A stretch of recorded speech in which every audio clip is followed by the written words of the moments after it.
আচ্ছা ওটা কি যোগ পায়ের মধ্যে? না ওই যে কালো কালো এই যে এই পাশে রকে রক দেখা যায়। ঠান্ডা পানি যায় না? তুই সত্যি সাঁতার পারছিস?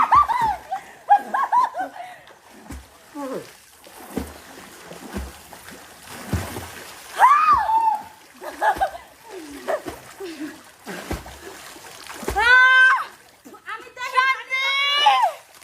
পানি কত ঢুকতে একটা লাভ দাও, ঘুরতে যাবো বলে রেডি হয়েছিলাম। একটা লাভ দাও, লাভ দাও, একটা লাভ দাও দেখি। মাস্কারা দিয়ে লিপস্টিক দিয়ে একে দেখলাম তার মনে দুঃখ আলাপ করতেছে, তো আমিও নেমে বললাম, তুমি একটা ঝাঁপ দাও। সমবেদী হলাম। ওই ঝাপটা নিতে হইতো তোমার। ও মাই গড, আকাশটা কত সুন্দর, তাই না? আজকে বলে কালকে দুই দিন। ঝাঁপ দাও। আচ্ছা ওটা কি যোগ পায়ের মধ্যে? না ওই যে কালো কালো এই যে এই পাশে রকে রক দেখা যায়। ঠান্ডা